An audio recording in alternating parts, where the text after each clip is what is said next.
All right, what's happening, y'all? How y'all doing? I'm finally over somewhat of my birthday bender / hangover, so I got a new episode for y'all today, and it's a good one. I got to catch up with my old drum instructor down in New Orleans, Wayne Maureau. We got to talk about all sorts of good stuff, not the least of which is the challenges of teaching and the importance of self-motivation, the benefits of playing afro-cuban music and Brazilian beats, and learning from VHS instructional videos, like in the good old days. We had to go talk to somebody, and you could only hope that they would give you the right VHS tape, because it's not like you really would see a trailer for it. And that's the way it would work, and then that's how it would go down, VHS style. We also talk about one of our favorite drummers and the previous drummer of Walter Wolfman Washington, who Wayne is also playing with. His name was Junkyard Dog. And he was a big inspiration to me, so we got to talk a little bit about him. We also talked about, German beer, touring Europe, and finding the balance of technique and groove to make something musical. So it's all good, and it's all in there. So without further ado, here we go. Wayne Maureau, y'all. Crash, bang, boom!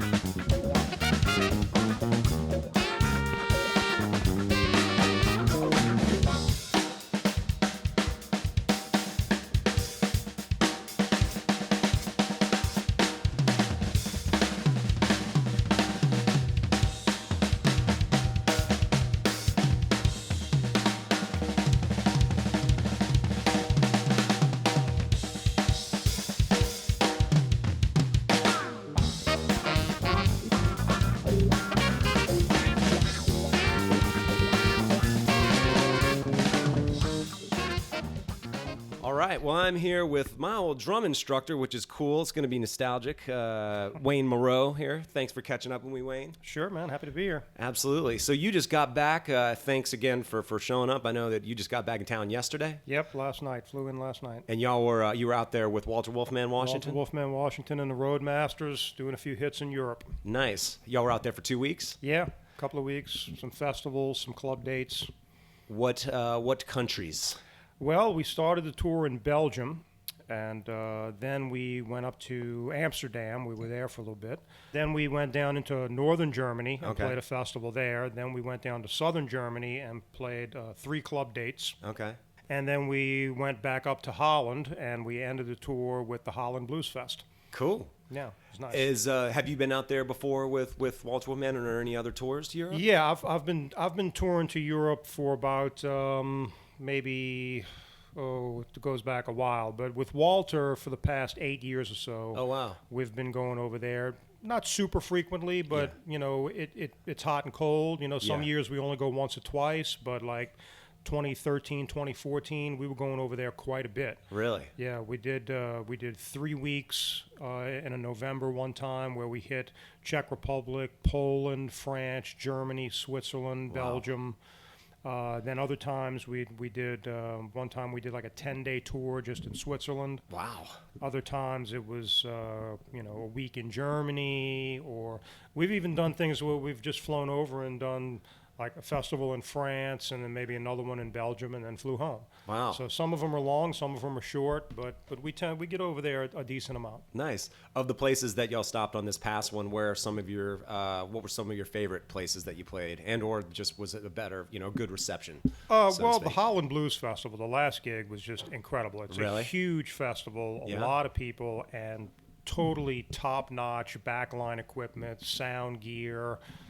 Everybody's just super friendly. I mean, I walk in and they present me with this brand new 7-piece Gretsch drum set, and then say, we got about 6 snares over here you can pick from. That's amazing. So it's just, getting the rock star treatment like that is really, really nice.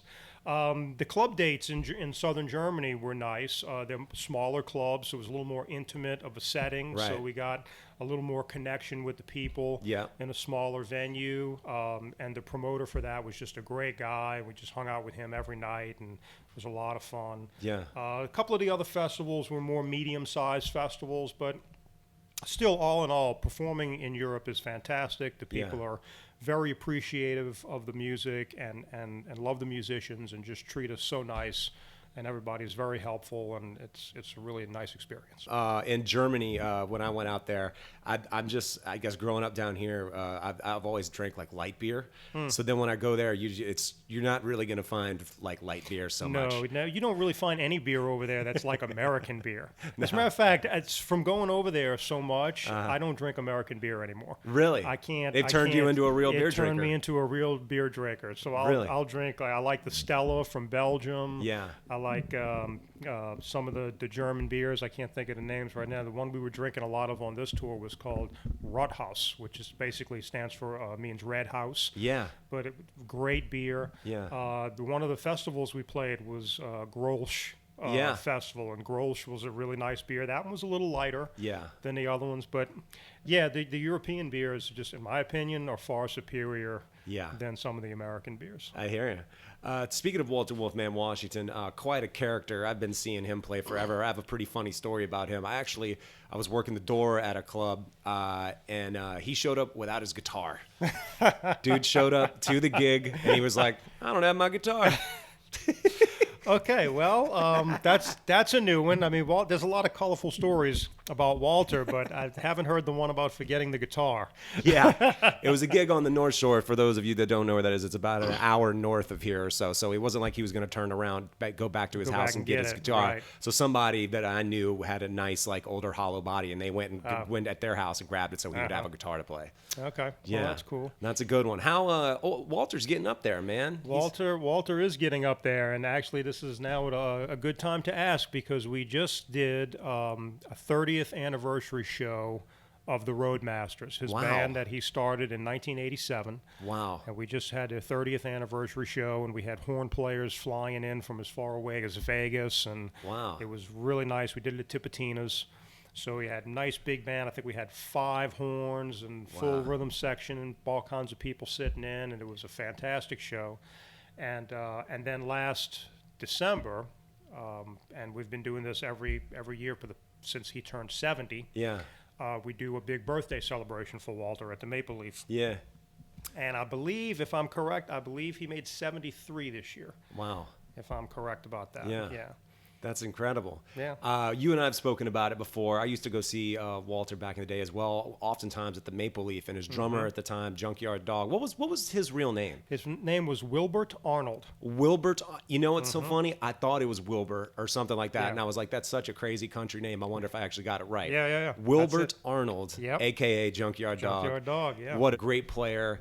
And I always dug at the Maple Leaf at the time. You could kind of go outside and look into where the drummer was playing, so I would watch his hands and everything. You could look through the window and see him from the back. Yeah. Exactly, from the street view. And he was an interesting dude, man. I liked his he had a real sort of physical way of playing with kind of loud ghost notes and very sort of heavy, perpetual kind of syncopated New Orleans thing, but real powerhouse style. Yeah, he was a total powerhouse, but very, very funky. Yes. And was actually one of my big influences on how to play Walter's style of funk music, which is very different from, say, like the Meters style of funk. Walter's style of funk is very 16th note oriented, very tight, very rhythmically precise, a lot of offbeat syncopations and stuff.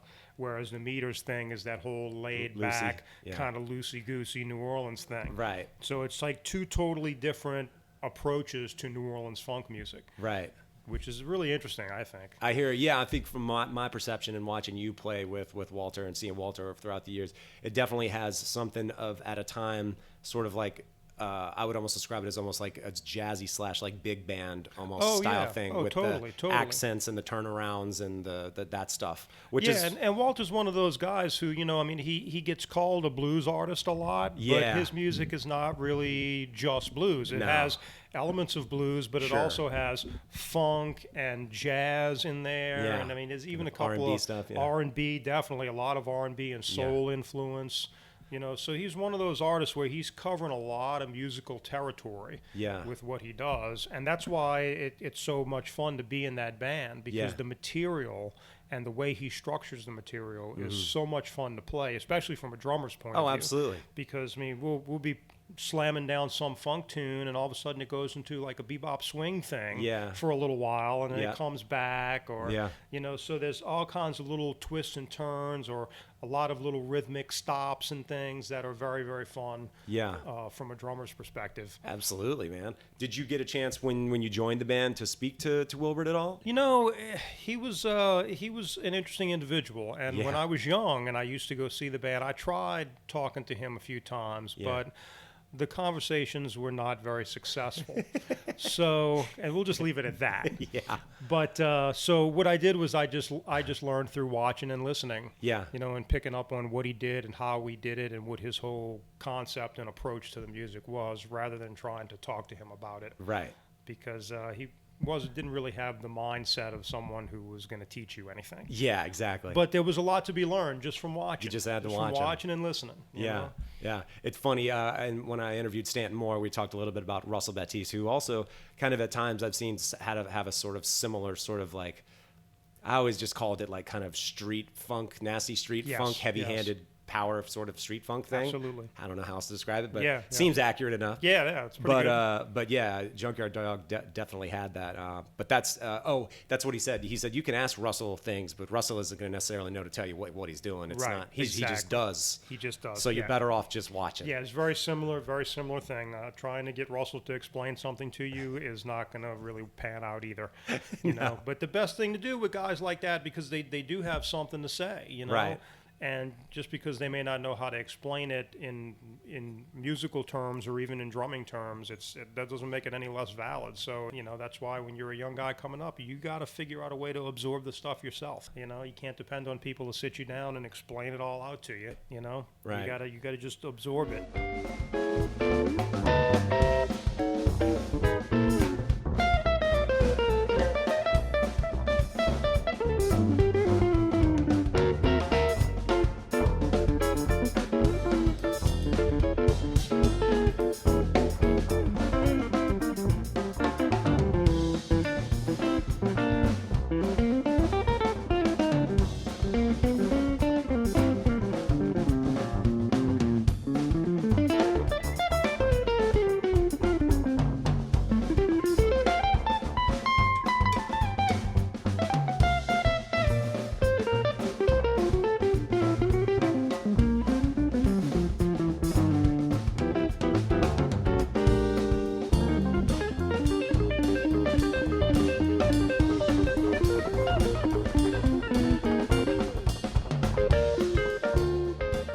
Who were some of the other drummers that were influential, and or even to this day, local guys even that you enjoy watching? Well, of course, and the guy that everybody from New Orleans says, Johnny Vodakovich. Right. You can't really be a New Orleans drummer without being influenced by Johnny Vodakovich. Right. So Johnny's whole approach to mixing New Orleans second line and street beat stuff with modern and contemporary jazz was always very intriguing to me, because he was very much a pioneer of showing how you could take something that is from an older era and really make it very current and very, very modern and very slick. So that's one of the things I really like about Johnny. And then other guys too. There's so many guys in New Orleans who just have such a great feel. Like somebody like Shannon Powell. He's incredible.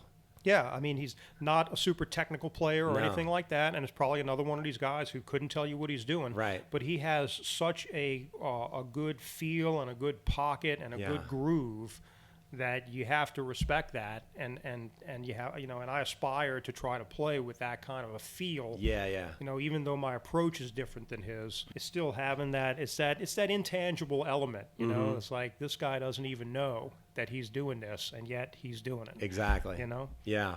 I asked Stanton the same thing because he teaches. Obviously, you were teaching. Are you at Loyola? And Yes, I'm at Loyola University. And where else? Just Loyola? Just Loyola now. Okay. I had been at Delgado for years. Yeah. But there was some shifts in things. My responsibilities at Loyola started to increase. Right. So now I'm teaching not only the drummers in the jazz department, but I'm also teaching the drummers in the new pop and commercial music studies department. Okay. And then we also recently, last couple of years, we started a percussion ensemble, which plays all Afro-Cuban and Brazilian and Caribbean music. Oh, very cool. And I run that ensemble and write the arrangements. And so my responsibilities at Loyola, are much more than what they used to be. Right. And some things happened at Delgado, so I decided that splitting my time between the two wasn't really going to work for me anymore. Yeah. So I went with the Loyola thing. Very cool. Yeah. I mentioned it to Stanton as well. Do you find that, it's a two-part question. One, the kids that come to you now, is everyone wanting to know about gospel chops? No, they don't really come to me for that. Yeah. That's what Stan said to you. Yeah, because I think they kind of know that that's not my thing. We talk about it. Right. Because some of them are into that. Right. And it's. They quickly realize when they start studying with me that my thing is about, being well-versed in different musical styles and approaching the instrument in a musical way. Right. And, I really feel like if you learn the fundamentals of music for whichever instrument you're on, and you learn to approach things in a musical way, using dynamics, using phrasing and feel and all of, then whatever you decide to play is just going to have that much more depth and that much more meaning. Right. So if some of my students, move on and go do some gig where they're, blowing gospel chops all over the place, I would hope that I've influenced them enough that they do it in a musical way. Right. Maybe just in the solo, if there's a drum solo, for instance, not soloing throughout the whole gig. Throughout the whole tune, right. Yeah. And I mean, and so, don't get me wrong, there's nothing wrong with that. There are a couple of guys in town here who play that way. Right. And they're phenomenal players. Yeah. And they play a lot of notes, but they make it work. Right. And to me, it's like you can do anything you want as long as it makes musical sense. So as long as you're playing in a musical way and what you're doing, as a drummer or any instrument is making musical sense for the tune that you're playing. Yeah. Then it's good. Yeah. The minute you step outside of that, then it's no good. Exactly. That's simple enough. Yeah. Of the kids that come in, let's say when I was studying with you, that was it's probably like 2000. So it was like 17, 18, something like that years ago or so. Since then, I think just online tutorials and just YouTube in general and the wormholes that people can go down to learn stuff. Do you find that kids that come in now, as opposed to like, say, when I was studying with you, 18, 20 years ago, that they seem that the level is a little bit higher, maybe just technically at the very least? For some it is. Yeah. For some it is. Once again, everybody's different. So it's really about how self-motivated an individual is. Yeah. I have students that come in and they're always checking out new stuff, getting online, checking out this, checking out that, doing their own stuff as well as what we're doing in our lesson. Yeah. And then I have others that seem like if I don't tell them to do it, it ain't going to happen, and half the time if I tell them, it doesn't happen. Right, exactly. But, as somebody who's been teaching for quite a long time now, you can easily spot, once you get to know somebody a little bit, who's going to be successful and who's not. Right. Because, as you know, in order to be successful as a musician, you have to be self-motivated. Completely. You have to want to know. You have to want to find out, and you can't just sit around and wait for your instructor to tell you something, I remember when I was young, if I saw a drummer play something or do something that I either didn't understand or wasn't playing myself, my immediate thought was, I got to find out what that was and then learn how to do it, And I didn't go to an instructor for most of that. I just went and found it on my own. I'm largely self-taught on the drum set. I mean, I've had lessons with this guy and that guy, but it's not like I studied for 20 years or anything Yeah. like that. I had 1 or 2 lessons with this guy, and then 1 or 2 lessons with that guy, and then maybe studied with this guy for 3 months, and then Yeah. But a lot of it is just searching the information out on your own and figuring it out, And of course, I had music all through school, so I understood music, and I knew how to read and write music, and Right. I was in all the school bands, but as far as how do you play a samba the right way on a drum set? I found that out for myself, and through talking to people and asking people and, Yeah. and finding people who really knew, Yeah. Yeah, that's one of the things that I got from you that I enjoyed. I had done we worked a little bit on jazz independence and stuff like that, and I had done a little bit of that prior to studying with you. But the stuff that I liked the most and the stuff that I think that stuck with me the most was probably the Brazilian and Afro-Cuban stuff and going through the independence needed Right. to execute a lot of that stuff. There's actually an interesting correlation, I feel like, to that and New Orleans music, especially in the form of like what Johnny Vodakovich does in that. The origins of that style of music wasn't specific to a drum set. Right. So there's an Right. interpretive aspect of it, the same way Yeah. that with street beats you apply them to funk, and then you're talking about 4 or 5 guys in the case of Afro-Cuban or Brazilian music playing hand percussion and Right. bells and stuff, and Right. then splitting that up independently and kind of conveying some of those voicings. So Exactly. it's challenging. That. Yeah, it's totally challenging. It has peripheral benefits, It does. because when you start thinking of your 4 limbs on the drum set Yeah. as 4 different percussionists, Yeah. it changes the way you play. Totally. Because then you start thinking about not only what rhythm is each limb playing, but how are you phrasing that rhythm? Right. Exactly. Because if you get 4 guys up there, give them each an instrument and a rhythm to play, they're not just going to play that rhythm in some bland way. They're Right. going to make each one groove. Yeah. Exactly. And so that kind of changed my perception of the instrument. So now even if I'm playing a straight up funk beat or something, I'm thinking about each limb of my body. Like, what if that was a separate guy just playing that part? Yeah. Yeah. Would he be grooving all by himself? Right, yeah, that's a good way If I of looking at take everything out except the snare drum, does it groove? If Right. I take everything out except the bass drum, does it groove? So it kind of makes you view the instrument in a little bit of a different way, and start thinking about not only the sum of the parts but all the parts individually. At that time in the early 2000s, I was very heavily into the Brazilian stuff and Big the time. Afro-Cuban stuff, because I was playing a lot of it back then. Yeah. I was in a band here in New Orleans called Brazilians, and we played all music by Brazilian composers. And then I was also the guy who ran that band was dating a girl from Brazil who was a promoter, and she was bringing Brazilian artists to New Orleans. Oh, cool. From like Rio. So and you were Sao meeting Paulo. guys in there. And Yeah, not just meeting them, but I was Playing. getting the call to play with them. Wow. So guys like Carlos Malta, Jovino Santos Neto, Marcos Nimrichter, and David Gang, and all of these kind of guys were being brought to New Orleans to play at Snug Harbor, Right. and I was getting hired to be in the rhythm section to back them up. Whoa. So that was a totally great experience, because you can study a certain style of music, a lot and Yeah. listen to it a lot. But when you get a chance to play with someone Yeah. who's from that place and has grown up with that music, it totally changes everything. Oh, of course. So my whole feel and my whole concept of Brazilian music was really elevated by getting to play with those guys from Brazil. Right. It's just like, if you got a band in Chicago or something trying to play New Orleans jazz, Right. and then you bring a drummer from New Orleans up there Totally. and have him, Yeah. those guys all, Yeah. their eyes get real big and they start going, wow, this is what this is supposed to sound like. Yeah. And that's a similar experience I had. I got on stage with these Brazilian guys and I was like, wow, this is what this is supposed to be. Yeah. When did you originally start playing drums? What age, and how'd you come across it? Well, the story that is told to me is that when I was very, very young, we used to go to the Mardi Gras parades. Yeah. And I would pick up sticks and play, on the street and on the curb or whatever when the marching bands would pass by. And we had a friend of the family who was a trumpet player. And so he saw this and then told my parents, hey, you need to get this kid some drum lessons. And so they did.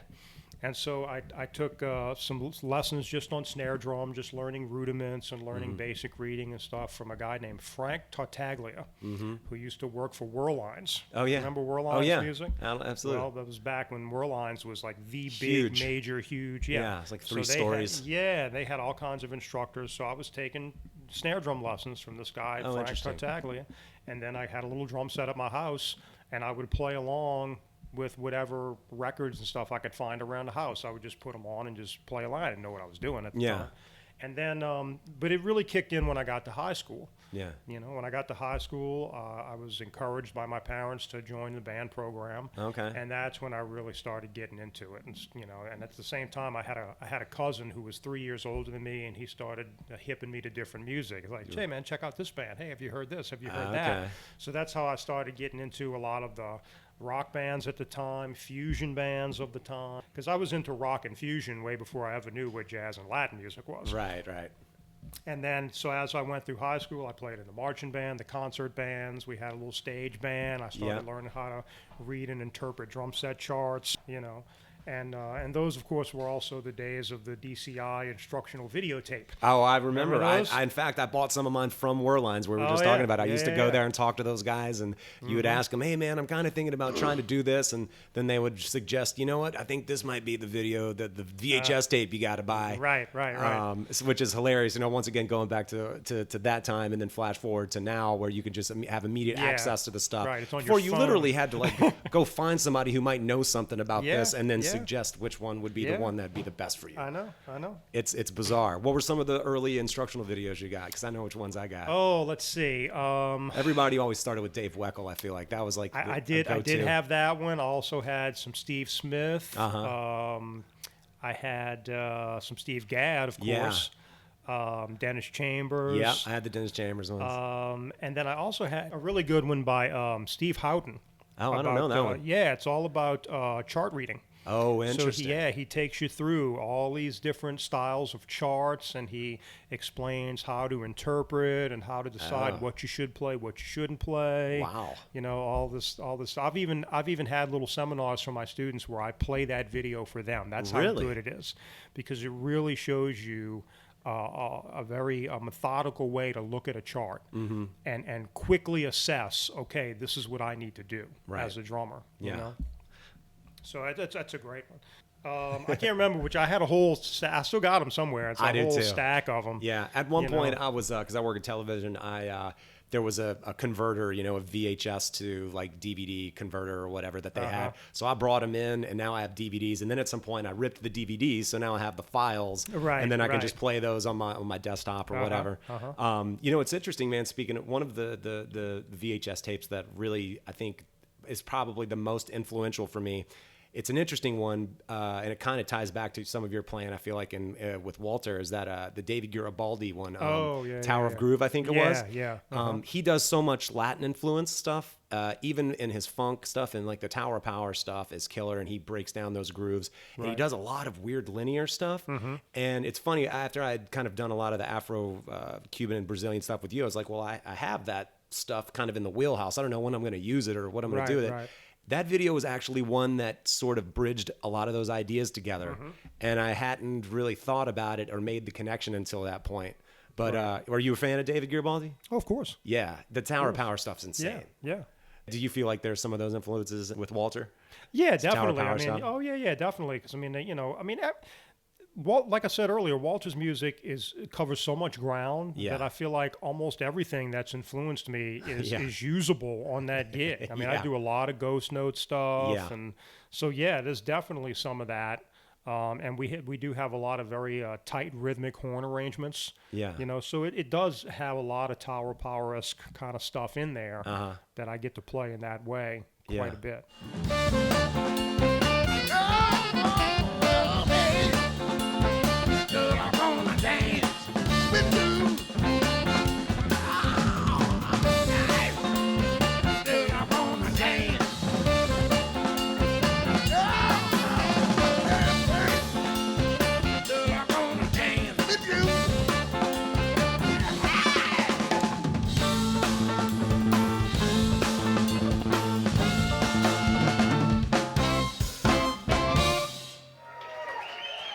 Yeah, I mean that's the cool thing about that band, you know. It's like other people that I play with, it's a little more probably genre specific. Yeah, right? exactly. Like I've been playing for the last couple of 3 years with a girl named Mia Borders, and her stuff is more like rock, soul, pop kind of stuff. Okay. So it doesn't really reach out into any jazz territory or any of, it's much more, this is the song, and we present the song kind of in the same way most of the time, whereas you never know what Walter's going to do. Yeah. He can totally just go off into whatever at any time. Right. So it's two different sort of approaches to music. But yeah, I mean, that's the fun thing. And that's the other thing that I love about being from New Orleans and living here in New Orleans is I've had the opportunity to be involved in so many different kinds of projects. I mean, my career has gone through phases where I'm playing almost mostly all straight ahead jazz and swing, and then I went through that period where I was playing a lot of Brazilian music, and I was also playing in a salsa band called WWOZ. Right, I remember where that. I got to play a lot of left foot clave stuff, and I had a timbale instead of a tom, so that was really fun to do. And then I've done a lot of organ trio jazz, like funky, soul jazz kind of stuff. And then Walter's thing, and then Mia Borders' thing is a whole nother, like, your job as the drummer is to support the song. It's all about the song, so that's a whole nother approach to playing. Right, exactly. And then big band stuff too. John Mahoney, who used to be the director of the jazz program at Loyala, has a great big band in town with a lot of original music, and his charts are very challenging to read, So like in today's world, how many drummers get the chance to play with a full big band and read charts? Right. It's like it's not that common anymore. No, it's not. But in New Orleans, I get to do it. Right. So that's what's made it, really fun for me to play music in this town. And, the traveling and all is great too, but just in town, I've gotten to play everything from traditional jazz, modern jazz, funk, blues, soul, rock, Brazilian, afro-cuban,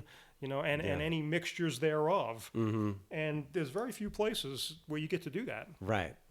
That's true. Absolutely. Yeah, that's why New Orleans is so unique. Yeah. I mean, as just from a spectator standpoint, of course it is, and that's why so many people come here. You can see so many styles and traditional styles, and it's been so many styles have originated here, and there's just so much history of it. It's always it's a bit of a time capsule. And at times. It's also such a blend of things. Yeah. I mean, so many bands do different types of things. Some of them are very specific to one type of thing, but others like mix a lot of influences. Yeah. I think that's what New Orleans was all about. Right. A lot of people have always kind of described New Orleans as the northernmost city of the Caribbean. Right. Because we have all the North American influence, but then we have all the Caribbean and the South American and Cuban influence as well. So it's like we're right in the middle of it all. Yeah. And it really makes us. We have a great culture and obviously great food, and the music just has a lot of depth and a lot of variety. I agree. And that's why it's so cool to be here. Yeah, no doubt.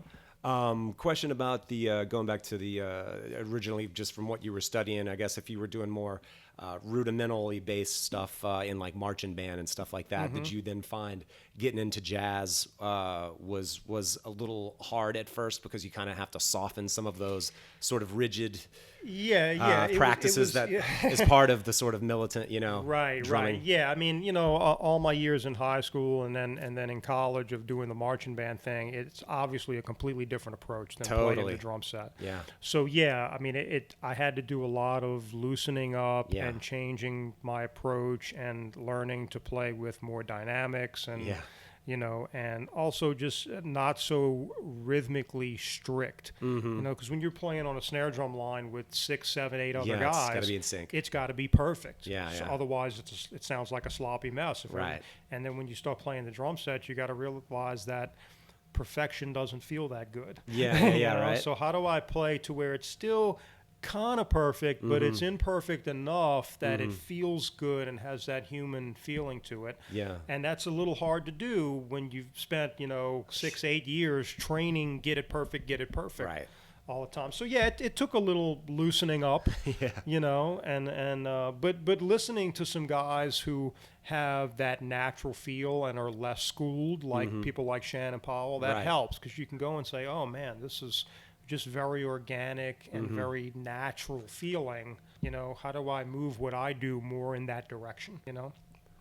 So yeah, there's definitely a difference between playing the drum set out in the world where your job is to make songs feel good, Right. versus playing in a school setting or playing in a much more structured setting where your job is play these notes perfectly every time. Exactly. Yeah. Yeah. But the good news is that you do learn consistency from that, you know. Yeah. So now, like, if I have to go in the studio and lay down tracks for a tune, you know, I can play very consistently, and that's in those situations is a real plus. Oh yeah. You know, I mean, I have friends in town who are engineers, and one of them was telling me one time I was doing a track for something, and he said, "Man, I just love how consistent your playing is." And I kind of looked at him strange because I didn't really know. You know, it's like, what do you mean? Yeah. Yeah. He's like, well, he's like, a lot of these drummers that come in here with some of these young rock bands, he goes, I got to go through the whole track after they leave and adjust the volume of every snare drum note because they can't hit it the same way twice. And I'm like, wow, I had no idea, man. That's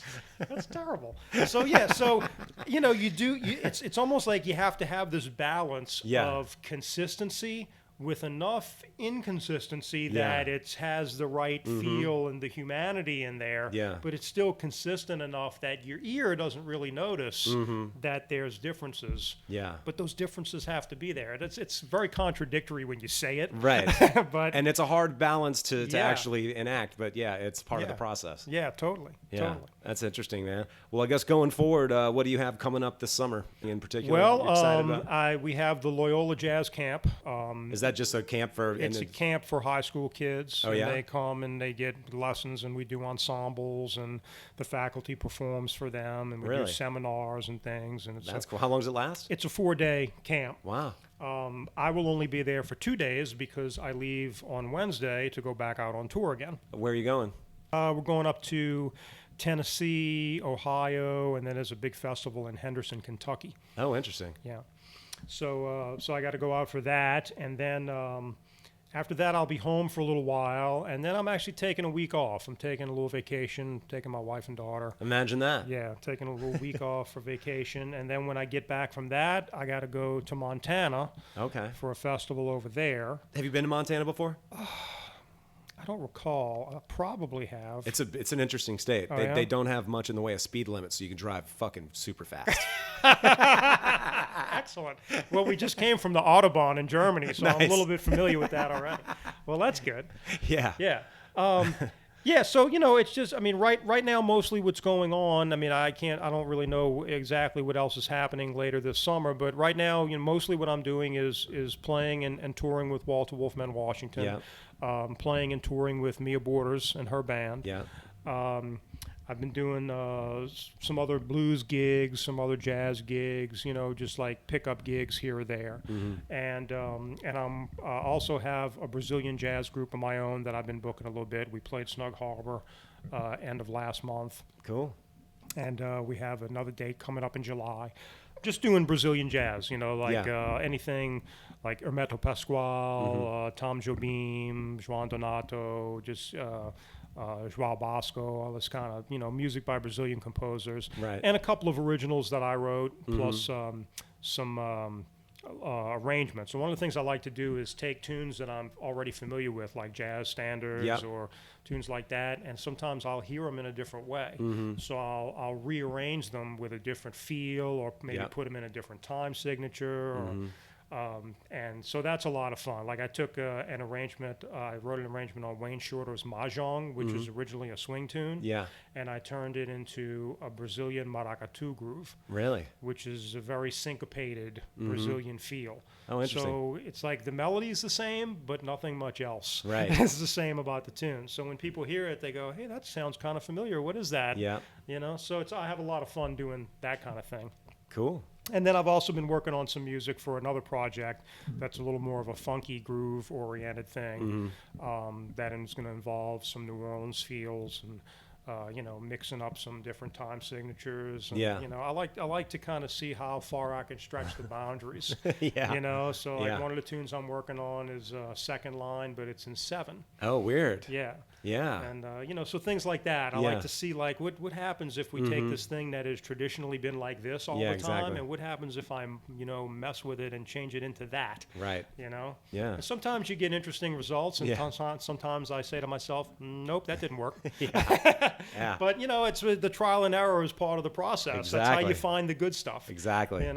All right, Wayne. Well, shit, man. Thanks for sitting down and talking to me, man. I appreciate it. Thanks for inviting me. And I look forward to seeing you live soon, chatting again. Yeah. And for anybody, who's listening to this, if they want to find out more about me, I do have a website, and the website is waynegrooves.com. And I've got a bunch of video on there from shows that I've done in Europe or Jazz Fest stuff or whatever. And then there's a whole other page of audio with live tracks from all kinds of different gigs, everything from straight ahead jazz to Brazilian to Cuban to funk to blues to so it's a pretty good representation of what I've been doing over the past 20 years. Yeah.